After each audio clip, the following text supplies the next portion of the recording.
xaalka magaalada Ceergaabo faraha ayuu ka baxay waxa ayna maanta maraysaa in laba ciidan oo kaliya ay gudaheeda ku soo haraan oo gigta la iska galiyo guryaha ayaana la isku duminaya guryaha meel lagu gabado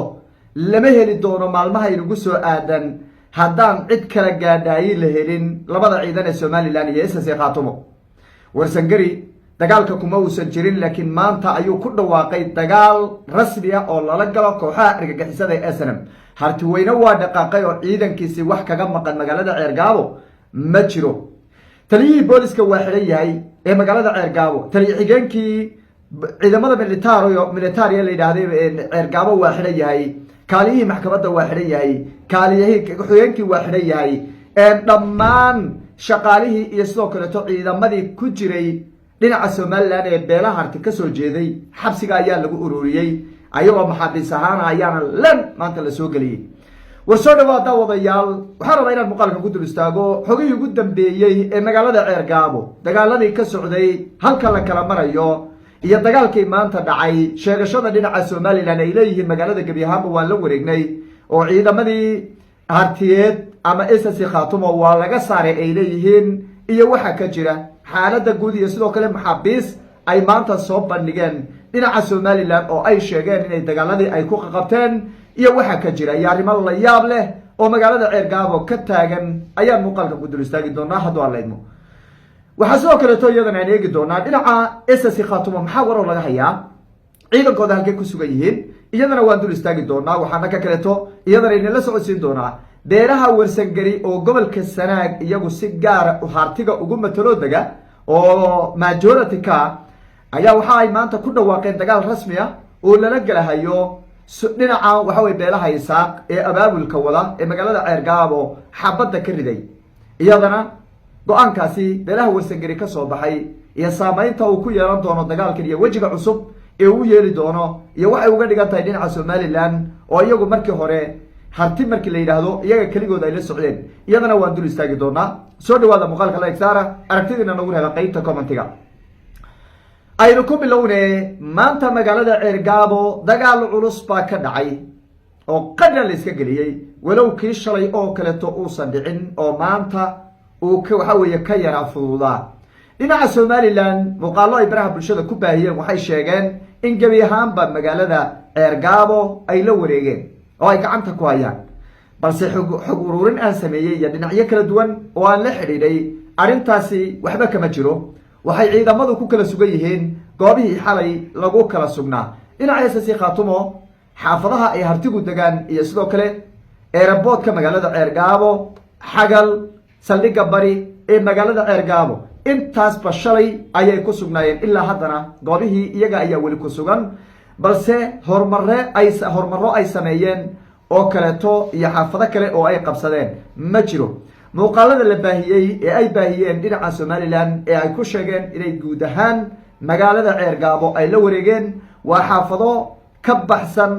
magaalada oo waliba qaybta ugu dambeysay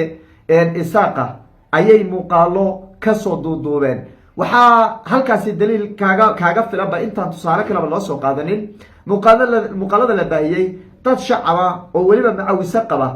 ayay ciidanku wax guryo baarayo qabqabqabqab intay dhex qaadayaan dhex socdaan taasi oo marka ka turjumaysa in xaafadihii ugu dambeeyay ee Isaaq ay degayeen ay tahay goobta videoyada laga duubay dhinacyo kala duwan oo xaafadaha magaalada Ceergaabo aqoon badan u lana waxay xaqiijiyeen inaysan waxba ka jirin qabsashada guud ahaan magaalada Ceergaabo ee ciidanka Somaliland ay sheegeen inay qabsadaan xagga khasaaraha dhimashada iyo dhaawaca ilaa iyo shalay iyo daraad iyo maantaba dagaaladii dhacay labada dhinacba way ka gaabsadeen oo ma aysan baahinin dhimashada iyo dhaawaca goob joogayaal magaalada Ceergaabo oo labada dhinacba ka madax banaan waxay sheegeen in dhimashada iyo dhaawacu aad u badan yahay isbitaaladu ay bux dhaafiyeen dadka dhaawacyada balse tir ahaan aysan sheegi karin oo aysan ka haynin macluumaad rasmi ah oo labada dhinacba oo dhimasho iyo dhaawacba leh labada maamul ee SSC Khaatumo iyo SNM ma aysan faahfaahinin dhimashada iyo dhaawaca waqti xaadirkan oo inala hadlayo dhinaca kaleeto hartigii ciidankooda intaa lama filaynin in la isla soo gaarayo oo dad badan waxay isweydiinayaan war magaalada Ceergaabo intaa in la isla soo gaarayo ma na filaynin dhinaca Somaliland ee xoogaa tabaryari baa lagu tuhmayey waayihii ugu dambeeyeyna xagga cayrsigay aada ugu fiicnaayeene waa maxay baa la leeyahay oo say waxu jiraan ciidanka hartigu markii hore layskuma raac horta harti gebi ahaanba layskuma raacsanayn dagaal ceergaabo in lagu qaado ciidankii dagaalamayey waxay ahaayeen jamaahiirta magaalada ceergaabo ama dhalinyarada magaalada ceergaabo ee ka gadooday falalkii xuxumaa ee dhinaca somalilan ay geysanahayeen ciidan marka rasmi ah oo badan oo tegay ama puntland ka imaaday ama beelahaba ka imaaday ama s c khatuma ka imaaday oo badan oo dagaalamay ma jirin duleedka magaalada ceergaabo ayay ku sugnaayeen maanta ayay niskii dambe ilaa niskii hore ay ciidamadu iskugu tageen goobaha saldhigyada u ah ciidamadii hordhaca ahaa ee harti ee ku sugnaa magaalada ceergaabo dhinacan warsangari waxaa la ii xaqiijiyey ilaa 1,000 askari oo ilaa iyo 2 maalmood ee ugu dambeeyey la ururiyey oo lalahaa bal xaaladan aan qiimeynana sii diyaar garowno inay buurta kasoo dhaadhaceen oo ay kusoo wajahan yihiin magaalada ceergaabo haddii aysan haddaba aysan soo gaadhinba dhinacan puntland naftarkeeda ciidamo ayay dirtay maadaama iyadu ay maamuleysay deegaanadan qaybo kamida gobolka sanaag ciidamo ayay halkaasi u dirtay s c khatumo ilaa 200 oo technica ah ku dhawaad ayaa magaalada dul hoganaysa oo gaadhay qeybna jiidaha hore ayayba iska xaadiriyeen xaaladda marka aad iyo aad ayaa walaacyo kala duwan looga muujinayaa tallaabaqaadkan xiga ee maanta xiga ama galabtaba ciidamadu ay isku ruqaansadaan inay halis musiibo weyn ay dhalan doonto ayaana aad iyo aad looga walaac qabaa waxaa marka harti ay isku raaceen hadda oo beelaha harti anoon reehebel dhahaynin ay isku raaceen dhinacyada kala duwan in hal gacan saar magaalada gebi ahaanba lagu qabto oo lagu sifeeyo oo looga saaro kooxahan magaaladu ay ka joogi weyday ee waayihii ugu dambeeyeyba duulaanka iyo dhibaatada ka waday waynu eegi doonaa dhinaca kale somalilan waxay soo bandhigeen aan dhahne maxaabiis bay soo bandhigeen ay leeyihiin dagaalkii ceergaabo ayaan ku qaqabanay baaritaan dheer dhinacyo kala duwan oo aan la xidhiidhay hargeysa dad jooga oo weliba iyaga naftirkooda ii xaqiijiyey waxay sheegeen in dhammaan wejiyada ay soo bandhigeen dad la garanayo ay yihiin oo u shaqaynayay maamulka somalilan waxaysan garanaynin meesha kuma jirin baa layidhi qaarkood diriiskii somalilan bay xidhan yihiin oo calaamadii baa ku dhegan oo calaamadii somalilan calanka ahayd ayaaba ku dhegan oo garbaha ugu dhegan waxayna kutusaa marka laga siibayo xataa diriiska calaamadii somalilan baa ku dhegan oo le sir la leeyahy qaarna waxay ka mid ahaayeen maamulkii degmada ceergaabo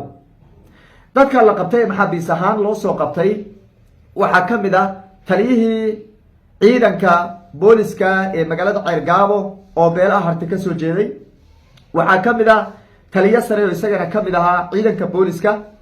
waxaa ka mid ah taliye xigeenkii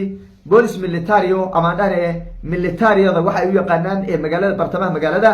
waxaa ka mid ah 2 kaaliye oo maxkamadda ka shaqaynayay baa ka mid ah waxaa ka mid ah ciidamo qori dheer ah oo dee ayagu darajana lahayn oo booliska iyo ka kala tirsanaa kuwa kale maleeshiyaadka ee magaalada ceergaabo ka howlgelaya ka tirsan waxaa ka mid ah shaqaale hoosaadkii maamulka ayaa ka mid ah dhammaan dadkaas iyada ee shaqaalihii ee u shaqaynayey beelaha isaaq ama maamulka somalilan u shaqaynayey ayay soo qaqabteen wixii diriis qabay diriiskaa laga furay wixii aan diriis qabinna dee diriis ba markii hore ama qabin katinada ayaa lagu jajabiyey maxaabiis ahaan ayaana meel loo fadhiisiisay taasi ayaa kutusinaysa maanta xaaladda ceergaabo la kala taagan yahay in la kala fogaaday isaaqna ay go-aansadeen in mar dambe wax dun ah oo isku xidhaayay harti iyo isaaq inaan la helin waxay sidoo kaleeto uga gol leeyihiin in la yidhaahdo maxaabiis baan qabanay oo mar walba oo dagaal la galo iyaga ayaa maxaabiista laga qaban jiray oo jeelasha waa la ogsoonyahay st khatumo waxa ciidan ku jira ilaa 1,000 ku dhawaad baa ku jirta haddayban gaadhayninba maxaabiista tirada badan wixii loogu aari lahaa ayay raadinayaan maadaama shacabkii magaalada gudaheeda deganaa ay qaxeen harti iyo isaaqna maanta ay kala go-een inay helaan gacan qabsi ay hadhow ku doodaan waxaa la sheegaa maxaabiista dhinaca hartiga laga hayo tan iyo dagaaladan intay bilowdeen 70 askari ayay dhinacooda sheegteen 70 adu maxbuus ayay sheegeen inay gacanta ku hayaan halkii s c khatumana in ka badan 700 oo askari ay gacanta ku hayaan waxay doonayaan marka tiro ku dhadhow in la helo inta dagaaladan hadda ay socdaan sidaa awgeed bay shaqaalihii gebi ahaanba hartee dhinacoodaa la qabtay inta ayn baxsanin oo aysan ku biirin ciidamadooda iyo dadkooda ayaa la qaqabtay oo layidhi horta kuwa yaynaga baxsanayna qabta. waxaa sidaan wada ogsoontihiba dhowr asbuuc ka hor kasoo goostay dhinaca somalilan gudoomiye ku-xigeenkii gobolka sanaag oo weliba laba gaadhi oo mid uu qori saaran yahay wata ayaa lasoo goostay. marka waxay aad iyo aad marka uga cabsi qabeen in shaqaalahaasi gebi ahaanba ay goosan doonaan oo ay ku biiri doonaan dadkooda iyo ciidankooda ay ku biiri doonaan la aragti noqdaan, maadaama dagaal ahli ah uu ka dhacay magaalada ceergaabo ka soo socdana laga saadaalinayo oo uu dhammaan ka adkaan doono oo maryo dhiigla weliba la kala furan doono sida saansaantu ay ku socoto haddii ausan ilaahay awoodiisa ku kala joojinin. waynu eegi doonaa daawadayaal xaaladda magaalada ceergaabo marba marka ka dambaysa way kasii daraysaa. dhinacyadu gurmadyo xoogan bay helayaan, ciidamadii ugu badnaabaa magaalada la soo geliyey. dhinaca somalilan awoodi kagama maqno oo waxay ku talagaleen inay difaacdaan magaaladaasi oo sheegashadeeda iyo lahaanshadeedaba waa ii ugu dambeeyey ay kor iyo hoosba ugu dhawaaqayeen. waynu eegi doonaa wixii kasoo kordho muuqaaladeena dambe ayaan idinkula wadaagi doonaa hadduu alle.